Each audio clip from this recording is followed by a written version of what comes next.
You can think of this as like the Apple iTunes store. So integrated into the platform, we have solutions that partners have developed. So we have over 1,500 participating um, service integrators that have developed solution technology partners. We have more than 7,000 software listings.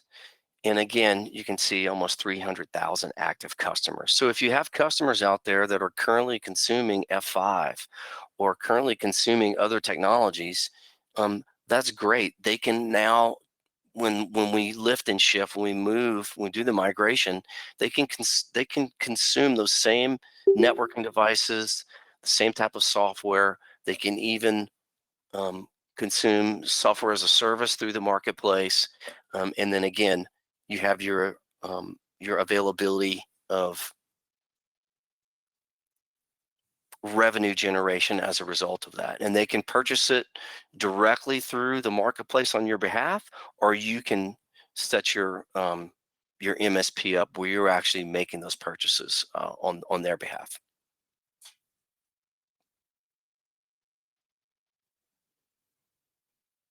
Encourage you to take a look at the marketplace.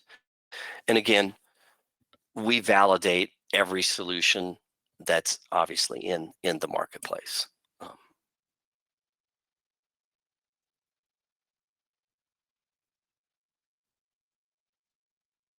in cloud's another great case study based on the marketplace. Lots of case studies. These are two important quotes. I won't read the quotes. I'll leave them up for you to take a look at. They are referenced in the links as well. And again, this class is once again was designed for instructor-led on-site with executives. So we're modifying it to the virtual version.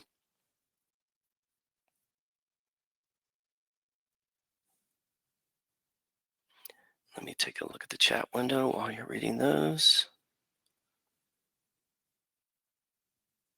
Good question. So are these margins based on global average or US? I think these are US metrics.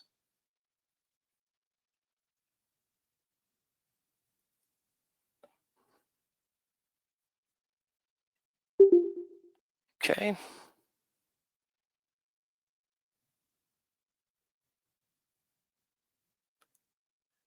And then you'll see the cloud service consulting partners have a very different revenue model than traditional IT resellers, if you will. Partners average 80% of their revenue from resell with 20% revenue from managed services. In this new model, you'll see a revenue mix in services. So if you reference the case study that we looked at, you'll see some of the percentages here. 39% of the revenue comes from consulting services, 22% comes from managed services, 22 from migration services, for a total of 83% of their entire revenue being generated from these higher values. Resell and support, which is based on what the old model was, right? We sold stuff and then we set up a maintenance contract for it. It is only around 7% of the mix.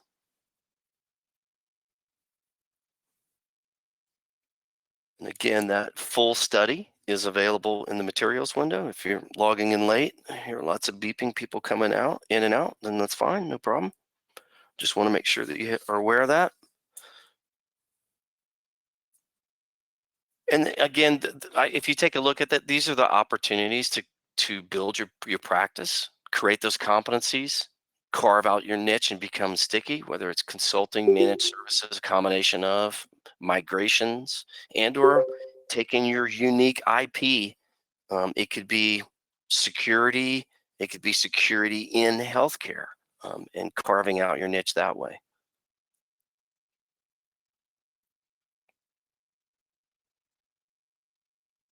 And then kind of one last theme before we close this section out is as you build your cloud practice, um, your top line revenue will likely grow, and there may be a period where you experience these cash flow dips as you move away from a traditional IT revenue model to managed services. So again, this is just awareness. There may be a revenue dip depending on how quick you shift your business, but reassured that this annuity, for lack of better words, I keep saying that today, hopefully that's appropriate. Um, you have to balance the transition. And the net win ultimately is top line revenue growth over time.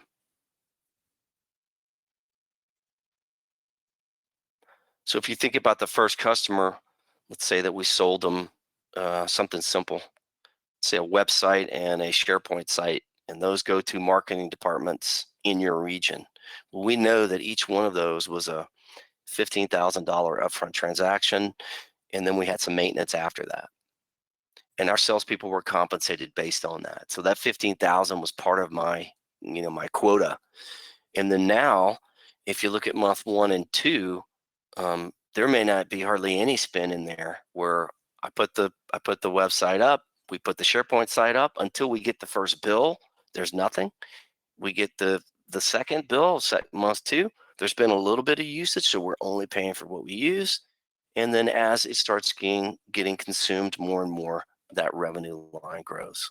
Much different way to think about our revenue captured, and also maybe how we compensate our teams. Something to think about.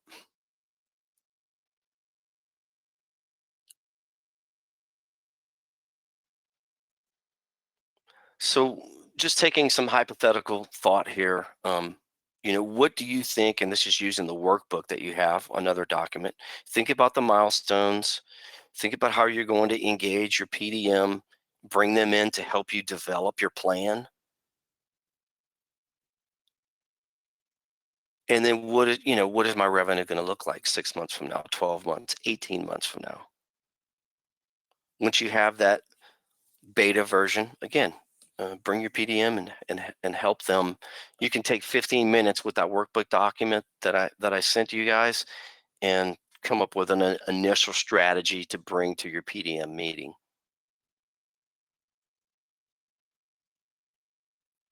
Okay, so let's talk about differentiating our business.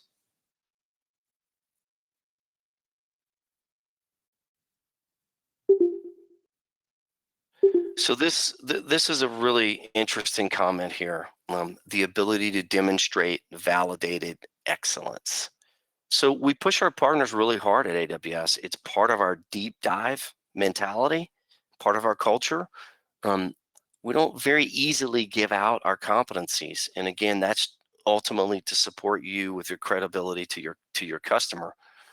So we have lots of different ways that we can gain competencies as we build our business out. Jenny Holmes, the head of our APN, talks about this in that video. Again, that's a lead behind. And then let's talk about differentiating our business through a specialization or by developing that intellectual property.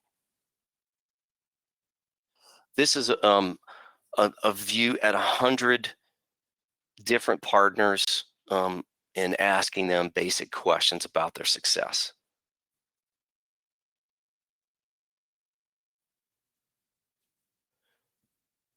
So this is where we want to take our partners and help them build and carve out their secret sauce. What makes them different? What makes them different? And how can they carve out and find their superpower in their industry, in their region, with their customer base? You see very few people resell AWS as we just sell AWS as is.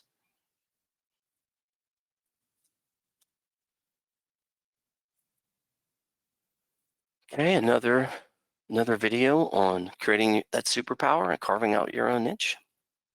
So differentiating your service by vertical type, your unique experience, your consulting intellectual property, specializing by vertical, whether it's healthcare systems, law systems, etc. Um, the depth and knowledge of your own staff, the amount of certifications you have, focusing on migrations, etc. Managed services, billing, penetration testing, monitoring are examples here. Consulting services, so bringing in machine learning as part of a second, third phase of their infrastructure, creating data lakes where we can take these disparate systems now that we're in cloud. Those systems seem to be really far away. They're not so far away now. All we have to do is dump the data into our simple S3 storage service, and then we can turn on the analytics tools, start running machine learning, doing data warehousing, etc. And even specializations by geography.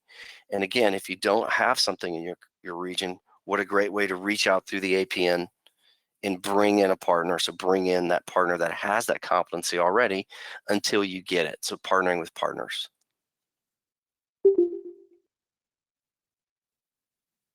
Another way to differentiate your business is to target your customers by different stages. So this is kind of how we see the market. We have these early inventors. These could be startups, early adopters that come in that adopted cloud, adopted AWS. And then you'll see where the sweet spot is. The early majority and the late majority is the largest pool. And then you have laggards.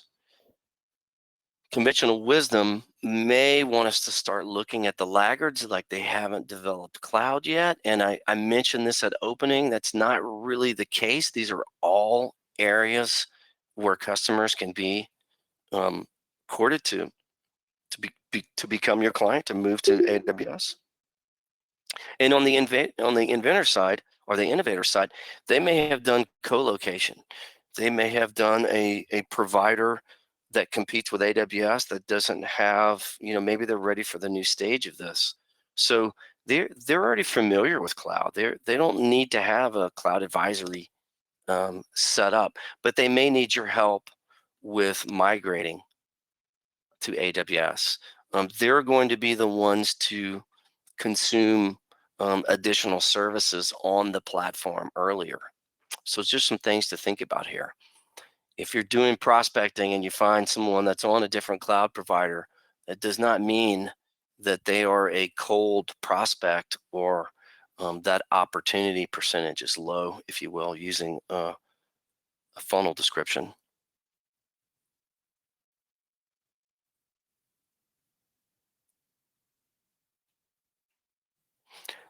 And then I guess other thoughts here would be on the laggard side, why are they late to move? So these go back to consulting services. Um, do they have governance? Do they have security reasons that dictate that there's certain applications that have dependencies where the application is highly dependent on the operating system. The operating system is highly dependent on the chipset, um, monolithic mainframe type things. Well, those applications will never be migrated. However, their business needs may be able to take advantage of cloud. So maybe reasons why that's driving their slower or late adoption. And some of this we call technical debt. Um, that needs to be understood. You need to understand what the next phases after that might be. So let's translate some of these customer categories into partner opportunities. So these are some of the innovators slash born in the cloud type opportunities. Startups, companies that have utilized self-service and do-it-your-own type of culture. These organizations want to stay focused on their core activities, not necessarily manage their own infrastructure. They already get it. They get the proposition of consuming cloud and not being in the infrastructure business, not having that infrastructure focus. For early adopters with strong engineering teams, you'll see that consulting services, managing services is really where the opportunity that you have. They can provide monthly managed services income or revenue, and that could be to introduce DevOps opportunities such as CI/CD, development of automation, etc.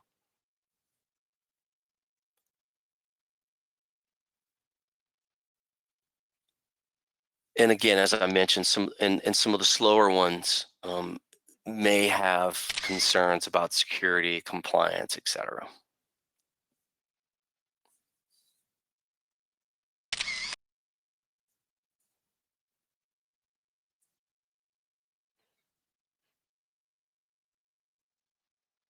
Okay, so we have the stages where our customers are, and now we'll take a look at the types of customers across the adoption stages. And here we can see that there's a typical cloud changes for each customer at each stage of the adoption.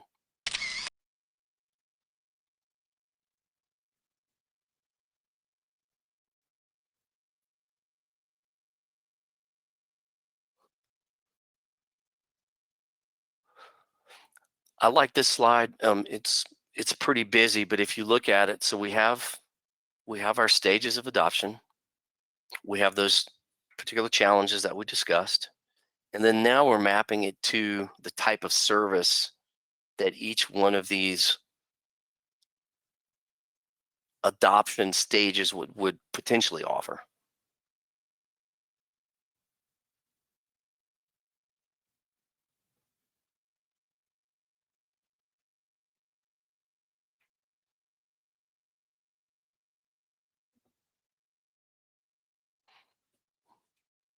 And I guess in summary, it says option down here. We see successful partners focusing on verticals, but focusing on customer adoption stage, focusing on service type, and even focusing on AWS service specifically.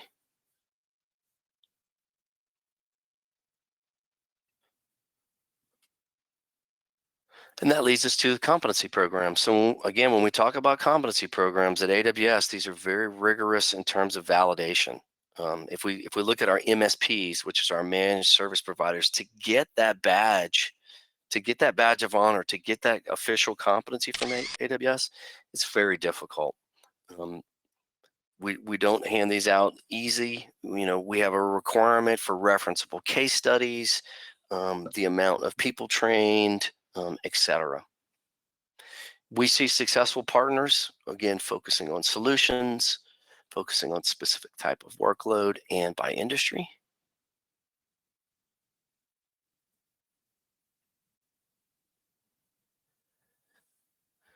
More information about the APN competency program and or programs. Great video to leave behind. And then additional programs. Our service delivery program, the managed service provider. We have the program for the public sector, and then we also have our SaaS program as well. Looking at the notes that I have for these, most of these competency programs have a delineation of at least 100% growth with or without. So the partners that have achieved it have achieved 100% growth as a result of having these competencies. Really a game changer. Rackspace talks about theirs. When I worked at Rackspace, we competed directly against AWS.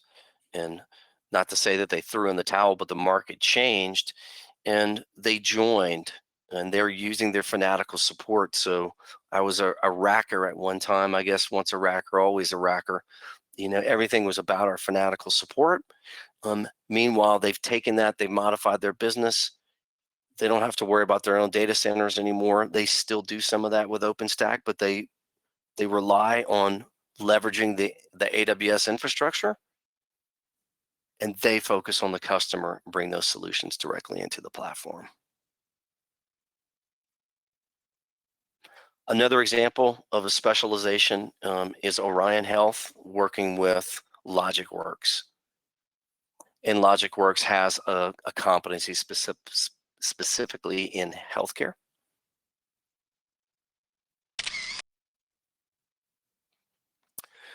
And then we've got 2 more modules. We're going to go through this module and we'll have the final module which talks about the different programs that we have available.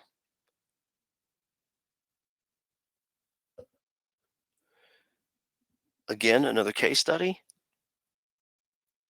The Unisys case study It's well documented. Highly recommend taking a look at this one as well.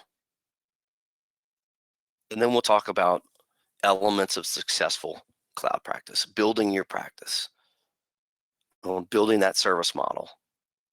So number one, executive sponsorship. Identify and maintain executive support from the beginning. So what I see directly with partners that I work with, there are a few partners um, that have specific people that create the alliance between their business and AWS. They are the go-to person. We also have that not only just from the leadership side in terms of the sales group. We have it on the technology side. We also have it on the back end billing. That all changes as well. So we have accounting, we have marketing, we have our technology folks, we have executive leadership, and we even have our sales team um, with alliance partners affiliated directly to AWS. So internally, they know who to call. If it's a smaller partnership, easier to do. In larger ones, we definitely highly recommend executive sponsorship. Also, it leads to how you manage your customers too. You want to get them to think the same way. Cloud Center of Enablement. Um, this Cloud Center of Enablement can provide a defined platform of how you're going to transfer your business. Um, as an executive, you can identify the domain or the business leaders across IT, the business units, finance, everything I just discussed. Cloud-focused strategy in terms of product development. So setting your primary goal for your organization to define a specific set of skills that would be needed to deliver your solutions. Team of dedicated agents, so cloud generic, if you're using multiple cloud providers, AWS, alliance partner, directly to work with the PDMs, the TAMs, etc. On the marketing side, have evangelists, and then internally, if how are you going to develop these processes, services, oversight, skills needed? Bring those into HR in terms of KPIs, et cetera.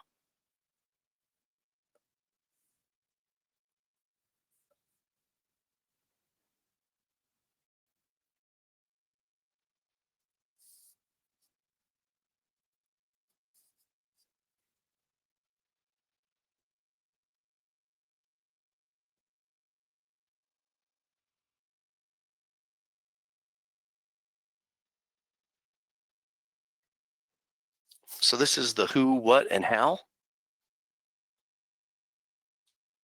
Again, this is kind of reiterating some of the things I've already mentioned. Dedicated team of change agents, establishing key KPIs and metrics. I'm just pointing out a few that would be interest to me. And then how do you develop compensation and reward models? It's a big change here. Again, I will make some specific recommendations. We're not really telling you how to do this, just things that we've seen working with partners.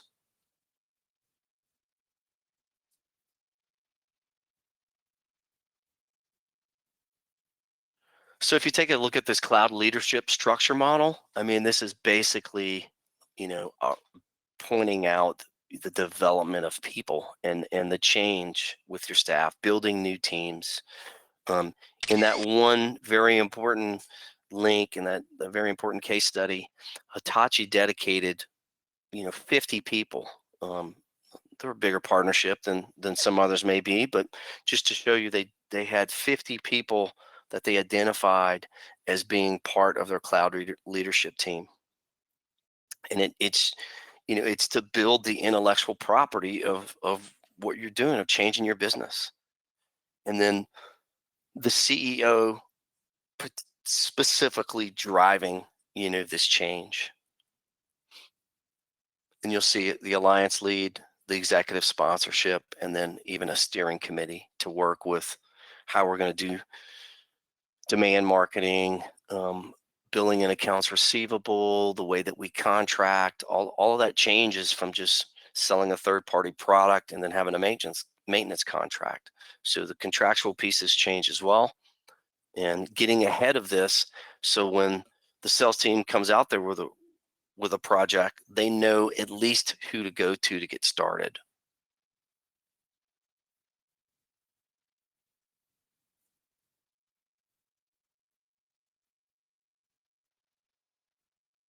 And then you'll see the resources mapped directly to these categories.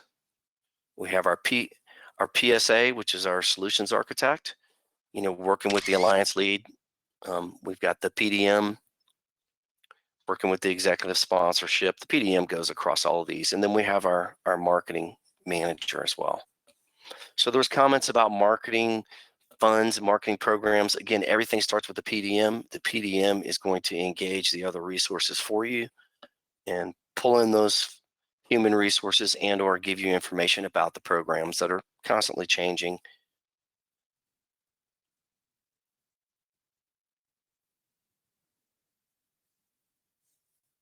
So the sales team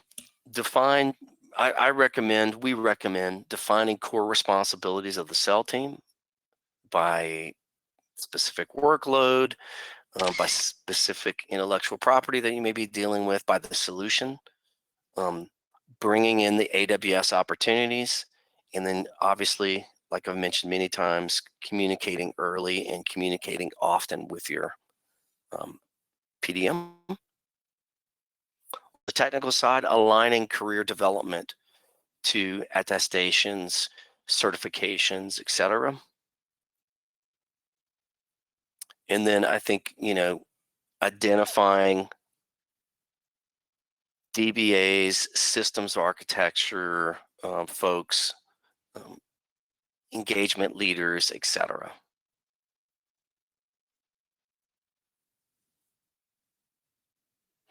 So aligning your roles to the revenue streams that you anticipate, and then of course being agile, being able to modify as the market changes.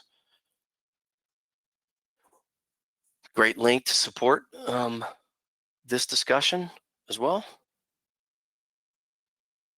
And then let's take a look at the sales compensation model. Again, I do want to clarify here, we are not telling you how to sell. We're just giving you examples, not recommendations here. So for instance, one of the ways to look at, okay, I sell something for $15,000. That gave me quota retirement. I had $100,000 of quota monthly.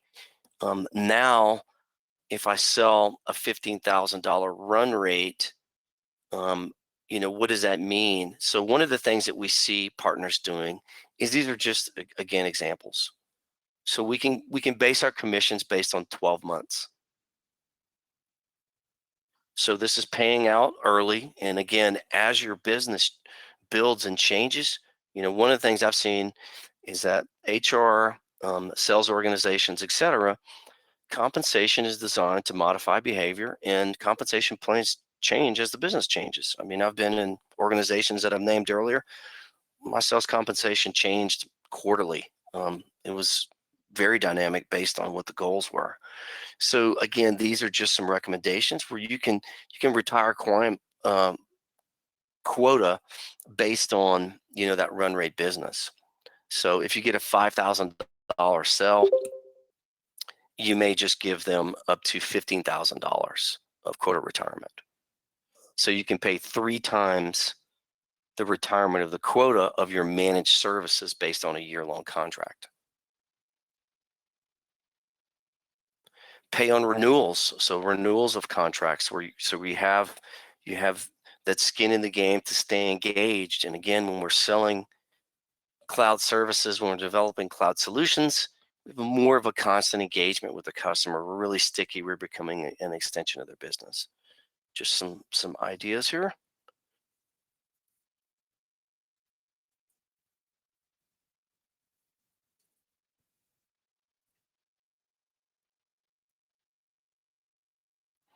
Customer-facing contracts, contracts with AWS, billing and accounts receivable. These are all subject to change as well. So again, we're bringing awareness, protect yourself, get ready for this.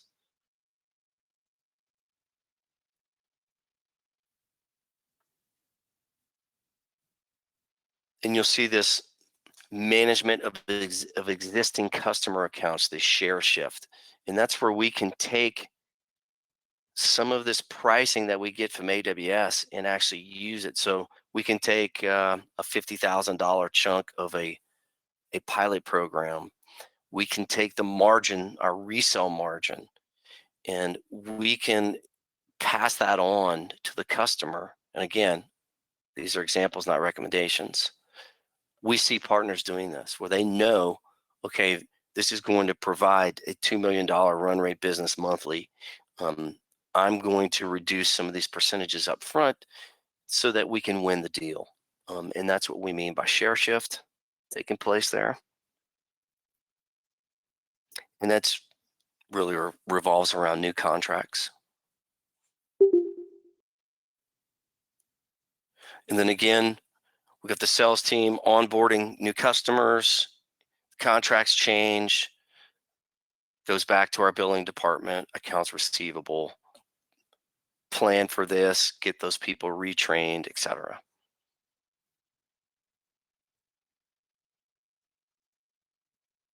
Rackspace does a great discussion with the CEO here talking about pricing solutions and the change of these business contracts. And then let's take a look at some partner actions and recommendations of building your business plan. Develop a business plan with your PDM. They've been through this before. They can help you create, using that workbook that you have there, a view out to, 18 months for milestones, the breadth and depth of solution, the requirements for training, what your revenue goals might be, etc.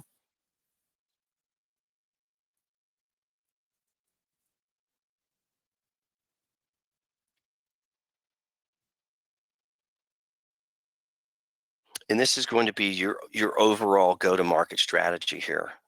What programs are you going to run? Um, this is all about a new entity. You're creating, a new business. Do you want to change, a new division? Shift people around, re-educate them, maybe even bring in new people. Your worksheet, again, will help you answer all of these specifically in detail to get these initial milestones on paper and have your initial business plan created. So to recap, 5 steps of building your business. Create that leadership transformation team, identify the targets, segments, and or verticals that you'll go after. Create your own gap analysis of customer expertise, um, what unique consulting services you have, which ones you want to get competencies in.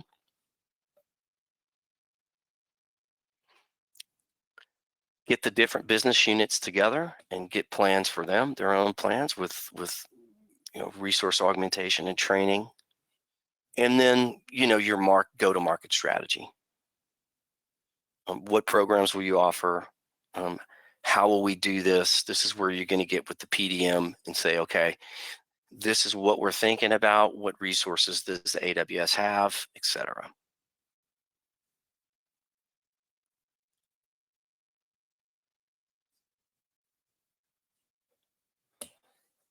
These are specific details along that are basically in the workbook. This is just the view of your workbook. How to evaluate the market, considerations of services suited for your existing teams, the training that you're going to need, and then the immediate operational shifts, what's going to change, like that compensation discussion that we had earlier.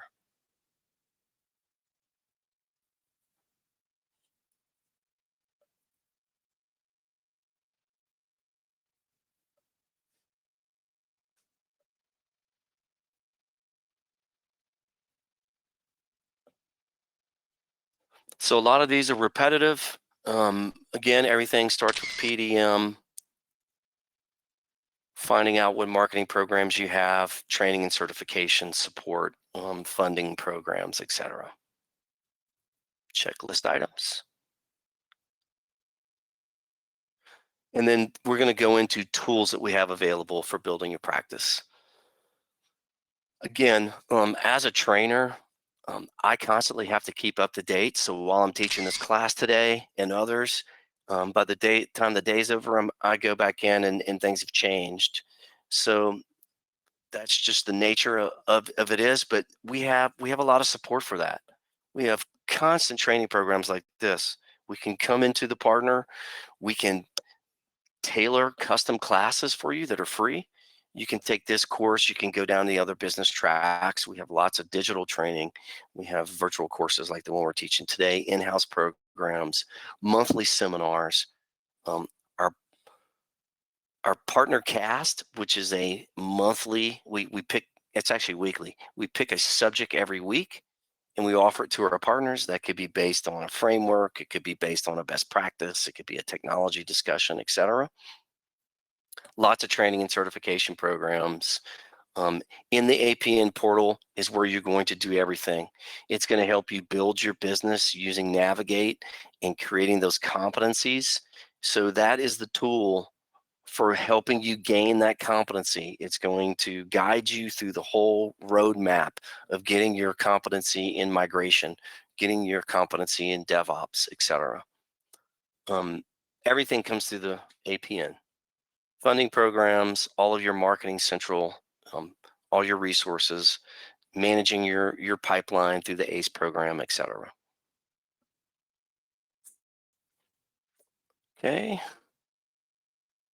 And then the partner training tracks. Again, lots of seminars, boot camps, and workshops, video courses, etc. It just all starts with AWS training. You will get another document from me today with when I email you the copy of the slide deck, and it's going to have another list of helpful links of tons of resources of where you can go to continuously get information. So lots and lots of resources. These are an example of our certification tracks. This has changed somewhat.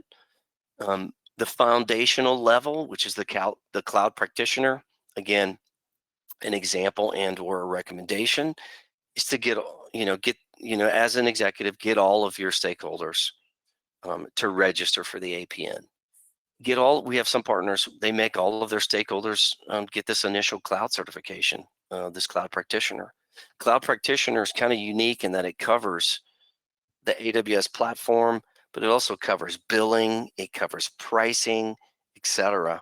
So it is a rigorous class. It's a foundation level. None of these are prerequisites.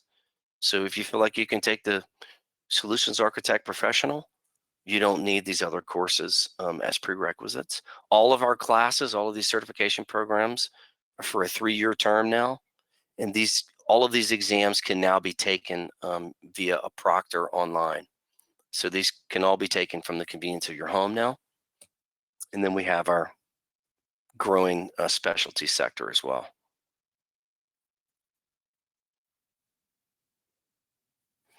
Marketing resources, here's where you're going to go for marketing resources.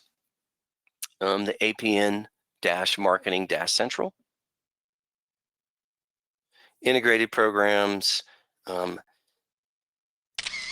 getting templates for webinars out of the box. We will sponsor webinars. We can come in and help you do CAF programs. We can do monthly in-house and also public schedule events as well. These immersion days where we pick a day in your region, pick a particular subject, have an open house and invite partners in that region to come in with AWS and jointly do a marketing program. As you build and you want to do them on your own, then we can just support you with funding and resources to even do your own immersion days in the future or field summits. And again, I won't talk to these. This is more of a leave behind. We're coming to the end of the course here. Lots and lots and lots of different links of where to go to get information. I will point out quick starts. Quick starts are a way for us to use referenceable architectures that have already been tested, that are in use by framework, by industry, by vertical, etc. And these referenceable architectures are typically in a CloudFormation template where all the code's in there and you can make simple modifications or launch them as is. without having to reinvent the wheel. Funding resources, in terms of the acceleration program, we have sandbox credits, marketing development funds, our proof of concept funding programs, migration programs, etc. We go into great detail on each one of these in the Foundations Business course, which is a full-day class. And then next steps for you. Engage the PDM, as I keep saying all morning. Discuss your business planning. Discuss those marketing development funds, staff development decisions across the board, all those stakeholders. And then steps to identifying your planning workbook. Develop your cloud leadership team. That's number one. Again, more resource links. I won't go too far into those. Lots and lots of areas to go. We'll follow up with that. And again, the class is adjourned. A couple of things are going to happen. I'm going to go into the APN and check attendance. As soon as that